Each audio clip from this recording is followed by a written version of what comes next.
नमस्कार दोस्तों, आपने जो पिछली वीडियो को प्यार और सम्मान दिया उसके लिए बहुत बहुत धन्यवाद। मैं आप लोगों से एक चीज़ कहना चाहूँगा दोस्तों कि कमेंट्स भी करते रहें। कमेंट में बताइए कि वीडियो में आवाज़ सही आ रहा है या नहीं, जो मैंने पढ़ाया वो क्लियर हुआ या नहीं।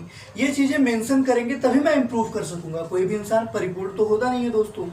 तो अगर कुछ खामियाँ हों तो उन खामियों को बताइएगा ज़रूर, ठीक है। मैंने पहली वीडियो अपलोड कर दी है करंट अफेयर्स की, और ये जो क्लास है मैंने जैसा आपको बताया था कि इंडियन हिस्ट्री, मेरी सेकंड क्लास रहेगी इंडियन हिस्ट्री की, यानी भारतीय इतिहास। हम इस समय जो भी बात करेंगे वो भारतीय इतिहास के बारे में ही बात करेंगे। इससे पहले हमने करंट अफेयर पढ़ा, अब हम पढ़ेंगे इतिहास।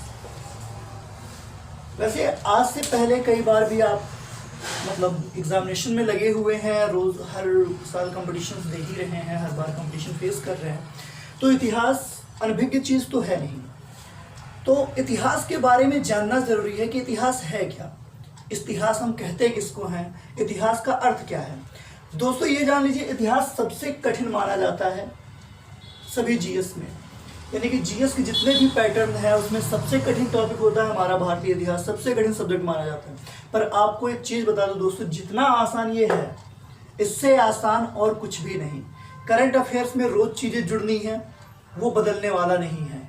भूगोल में चीज़ें लिमिटेड हैं, जो बता दिया गया है उसमें कुछ परिवर्तन नहीं होना है। साइंस एंड टेक्नोलॉजी में भी रोज इन्वेंशन हो रहा है, तो उसमें भी चीज़ें लगातार जुड़ रही हैं। और भौगोलिक घटना चक्रों के आधार पे देखा जाए तो पर्यावरण में जो परिवर्तन हो रहे हैं उसके आधार पे हमारा जो ज्योग्राफी सेक्शन है वो भी बदलता रहता है। पर जो हिस्ट्री है हमारा वो हमेशा से कांस्टेंट रहा है।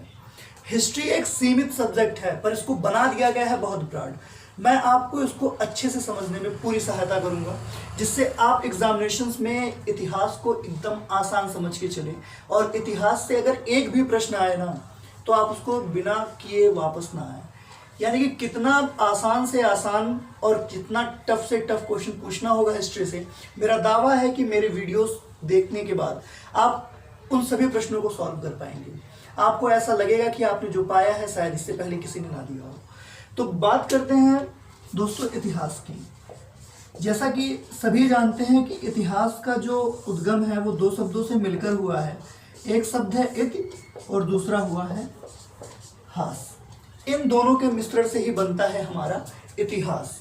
अब इति का अर्थ होता है ऐसे ही, हास का अर्थ होता है हुआ है। इसके अर्थ से ही क्लियर है कि इतिहास में हमें पढ़ना क्या है। जो चीजें ऐसे ही घटित हुई हैं बस उन्हीं का विवरण है। वास्तविकता अगर देखा जाए इतिहास अपने में बहुत बड़ा मायने रखता है, बहुत बड़ा अर्थ है इतिहास का। लेकिन अगर छोटे संदर्भों में देखें तो जो चीजें घटित हुई हैं बस उन्हीं को पढ़ना ही इतिहास है, उनको समझना इतिहास है, उनको महसूस करना इतिहास है। जितनी आप परिकल्पना कर पाएंगे इतिहास आपके लिए उतना ही आसान होता चला जाएगा। इतिहास का जो प्रयोग किया जाता है वो दो संदर्भों में किया जाता है। एक तो धारणाओं के संदर्भ में, यानी कि विचार, जो पिछले समय में धारणाएं हैं उनका अध्ययन, और प्लस उनका विवरण कि जो धारणाएं हैं वो घटित कैसे हुई हैं, उनका पूरा अध्ययन ही इतिहास होता है दोस्तों। बहुत आसान है इतिहास। इतिहास दो शब्दों से मिलकर बना हुआ है, इति प्लस हास, यानी कि ऐसा ही हुआ हो जिसका अर्थ होता है। तो अब जो चीजें ऐसे ही घटित हुई हैं हमें बस वही पढ़ना है। अब इतिहास को कहा जाता है कि बहुत ही बड़ा सब्जेक्ट है, पर इसको 10 भागों में बांट दिया गया ताकि आप आसानी से समझ सकें। और मैं आपको विश्वास दिलाता हूं कि मैं ये आपको 10 चीजें ऐसे पढ़ा दूंगा जैसे आज तक आपने कभी पढ़ा नहीं होगा दोस्तों, क्योंकि इतिहास मेरा ऑप्शनल रहा है और मुझे बहुत ही पसंद है। आशा करता हूं कि आप लोगों को भी पसंद आएगा। अब देखते हैं कि इतिहास किसे कहते हैं। इतिहास किसे कहते हैं? कुछ लोगों के पास वही नॉर्मल सा जवाब होगा कि इतिहास जो चीजें पीछे घटित हो चुकी हैं वो सब इतिहास है, या अतीत के बारे में जानना ही इतिहास है। पर दोस्तों मैं आपको एक बात बताऊं, इतिहास सिर्फ अतीत के बारे में जानना ही नहीं होता है। अगर इतिहास की वास्तविकता देखी जाए, जो हमें एग्जामिनेशन में पढ़ाए जाते हैं, क्यों पढ़ाए जाते हैं, उसका भी एक बहुत बड़ा अर्थ निहित होता है इतिहास सब्जेक्ट लाने का। हम सब जानते हैं कि जॉब पाने के बाद, नौकरी पाने के बाद किसी को इतिहास के बारे में एक्सप्लेन नहीं करना है, किसी से इतिहास से कुछ नहीं पूछा जाना, सिर्फ एग्जामिनेशन क्वालिफाई करने के लिए आपको इतिहास पढ़ना है। पर वास्तविकता यह है कि आपको इतिहास का अर्थ समझाने के लिए ये चीज़ें आपके सिलेबस में ऐड की गई हैं। इतिहास का जो वास्तविक अर्थ है दोस्तों, वो ये है कि आप अपने अतीत के बारे में जानिए, उसकी गलतियों को परखिए, ताकि आप अपने वर्तमान को अच्छा कर सकें। और अगर आपने अपना वर्तमान अच्छा कर लिया तो भविष्य आपका बहुत अच्छा होगा। यानी कि अतीत की गलतियों से सीख लेकर वर्तमान को सही करके भविष्य को संपन्न बनाना, संकल्पित बनाना, यही है इतिहास। यानी कि इतिहास को अगर परिभाषित करना हो तो सहज लैंग्वेज में कह सकते हैं कि अतीत की गलतियों से सीख लेकर वर्तमान को अच्छा बनाने की प्रक्रिया, जिससे हमारा भविष्य बेहतर हो सके, वही है इतिहास। अब इतिहास जो हमें पढ़ना है, वो हमें गलतियों के बारे में भी पढ़ना है, उद्भव के बारे में भी पढ़ना है, विकास के बारे में भी पढ़ना है कि इतिहास मनुष्य का जो उद्भव हुआ, विकास हुआ, वो किस तरह से हुआ और कैसे हुआ। तो आइए एक नज़र इतिहास की तरफ डालते हैं। इतिहास को अच्छे तरीके से समझने के लिए दोस्तों, इसको पहले ही 2 भागों में बांट दिया गया, ताकि आपको कोई भी असुविधा ना हो इतिहास समझने में। देखते हैं किन भागों में बांटा गया। इतिहास का वर्गीकरण 2 भागों में कर दिया गया। पहला डिवीजन किया गया पुरातात्विक स्रोतों के आधार पर।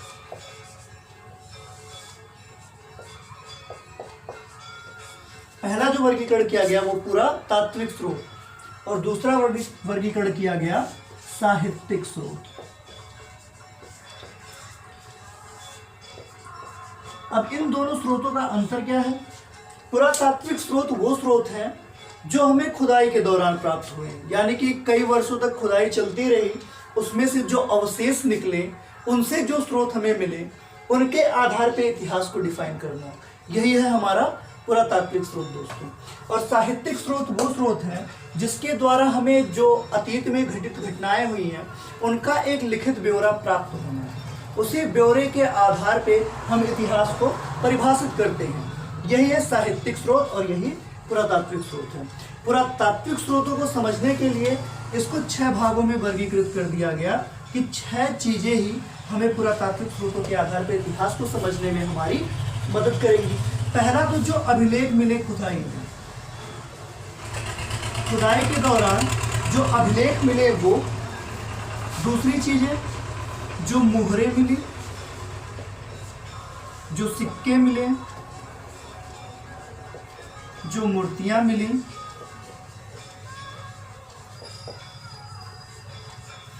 उस समय की जो चित्रकला अंकित थी, और छठवीं जो चीज है, छठवीं जो चीज है वो स्मारक व भवन। उस समय की शैली में स्मारक व भवन भी तो थे, लोग रह रहे थे, तो उनके जो अवशेष मिले हैं उस समय की स्थापत्य कला का भी प्रमाण हमको प्राप्त होता है। तो पुरातात्विक स्रोतों को समझने के लिए 6 भागों में बांटा गया: अभिलेख, मुहरे, सिक्के, मूर्तियां, चित्रकला और स्मारक व भवन। इनके आधार पे हम इतिहास को डिफाइन करते हैं कि प्राचीन समय में क्या हुआ होगा। जबकि साहित्यिक स्रोतों को समझने के लिए इसको 3 भागों में वर्गीकृत किया गया। पहला तो भारतीय साहित्य,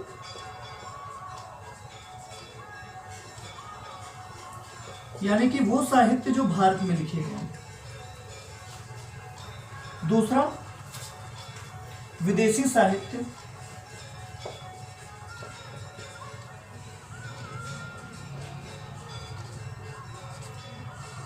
दूसरा है विदेशी साहित्य, और तीसरा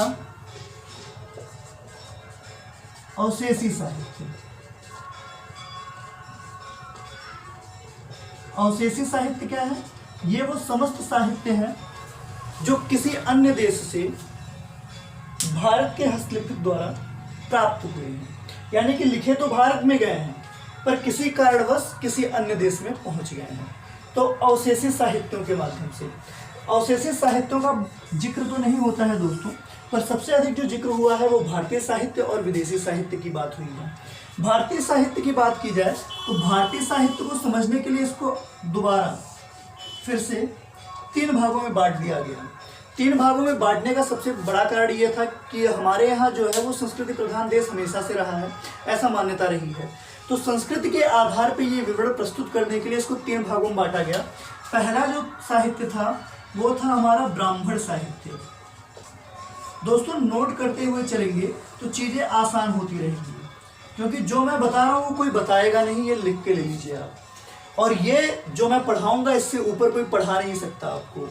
और एग्जामिनेशन में ये तो मानता हूँ कि इतिहास का इंट्रोडक्शन क्लास है, पर इसके बाद जो चैप्टर्स आपके स्टार्ट होंगे प्राचीन भारत के इतिहास से लेके अंतिम तक, या 1947 से अब तक का जो चलेगा, वो आपको कोई नहीं पढ़ाएगा जैसा मैं पढ़ा के बताऊँगा। तो दोस्तों लिखते रहिएगा, इससे आपको हेल्प मिलेगा नोट्स बनाने में। और नोट्स अगर बन गया तो उस नोट्स के रिवीजन से आप बहुत ही अच्छा अचीव कर सकते हैं। पर परेशान ना होइए, मैं PDF भी अवेलेबल कराऊंगा 15 के बाद। पहला जो डिवीज़न था वो ब्राह्मण साहित्य था, दूसरा था धर्मनिरपेक्ष साहित्य, धर्मनिरपेक्ष साहित्य, और तीसरा है संगम साहित्य। इन 3 विवरणों के माध्यम से भारतीय इतिहास को समझा जा सकता है। एक ब्राह्मण साहित्य, एक धर्मनिरपेक्ष साहित्य और एक संगम साहित्य। जबकि विदेशी साहित्यों से जो विवरण प्राप्त होते हैं उनमें भी 3 डिवीजन किए गए हैं दोस्तों। पहला है यूनानी व रोम के लेखक। जो लेखक या जो दार्शनिक यूनान व रोम से आके भारत में रचनाएं किए, भारत के बारे में लिखा, उनसे प्राप्त विवरण के आधार पर भारतीय इतिहास को समझा जा सकता है। दूसरा चीनी लेखकों के आधार पर, जो चीन से आए, मंगोलिया से आए, उनके आधार पे भी प्राप्त विवरण जो हुए हैं उससे हम भारतीय इतिहास को डिफाइन कर सकते हैं, बता सकते हैं। और तीसरा है अरबी लेखकों के जरिए। अरबी लेखकों, अरब के लेखकों ने भी जो उस समय भारत का अध्ययन करने आए, उन्होंने भी अपने हिसाब से भारत को डिस्क्राइब किया। तो इनके लेखों से प्राप्त साक्ष्य के आधार पे हम भारतीय इतिहास को डिफाइन कर सकते हैं। तो ध्यान दीजिए दोस्तों, गौर क्या करना है कि इतिहास को समझने के लिए इसको 2 भागों में बांट दिया गया, पुरातात्विक स्रोत और साहित्यिक स्रोत में। फिर पुरातात्विक स्रोतों को समझने के लिए इसको 6 भागों में बांटा गया, अभिलेखों का अध्ययन, मुगलों का अध्ययन, सिक्कों का अध्ययन, मूर्तियों, चित्रकला, स्मारक व भवन का अध्ययन। क्योंकि ये सभी चीजें किससे प्राप्त हुई थी, हमें खुदाई से प्राप्त हुई थी। तो पुरातात्विक स्रोतों को एक जगह संग्रहित करके रख दिया गया। इन 6 चीजों के अध्ययन से हम पुरातात्विक स्रोत के द्वारा भारत के इतिहास का अध्ययन कर सकते हैं। जबकि जो साहित्यिक स्रोत प्राप्त हुए उनके आधार पर अगर देखा जाए तो इसको 3 भागों में बांटा गया, भारतीय साहित्य, विदेशी साहित्य और अवशेषी साहित्य। अवशेषी साहित्य कुछ ही पाए गए हैं, इसलिए इनका जिक्र आपको कहीं नहीं मिलता है, सिर्फ कुछ ही किताबों में मिलता है। जबकि भारतीय साहित्य को समझने के लिए आसान तरीके से इसको 3 भागों में बांटा गया, ब्राह्मण साहित्य, धर्मनिरपेक्ष साहित्य, संगम साहित्य। अब कुछ लोग कहेंगे सर ब्राह्मण साहित्य क्या थे, धर्मनिरपेक्ष साहित्य क्या थे, संगम साहित्य क्या थे।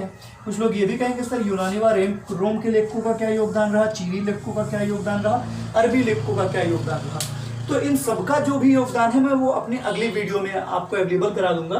पर आप ये जानते रहिए कि भारतीय साहित्य का जो विवरण है वो सिर्फ 3 ही साहित्यों से प्राप्त किया जा सकता है, एक ब्राह्मण साहित्य, धर्मनिरपेक्ष साहित्य और संगम साहित्य।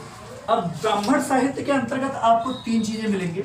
एक तो ग्रंथ मिलेगा, जो भी ग्रंथ हमने लिखे, वेद लिखे गए हैं पूर्वजों के द्वारा, उनके विवरण के द्वारा, जैन दर्शन के द्वारा, बौद्ध दर्शन के द्वारा या बौद्ध साहित्य के द्वारा, जैन साहित्य के द्वारा। धर्मनिरपेक्ष साहित्य में आप लोगों को चाणक्य का नाम पता ही होगा, सबसे प्रचलित माने जाते हैं उस समय में।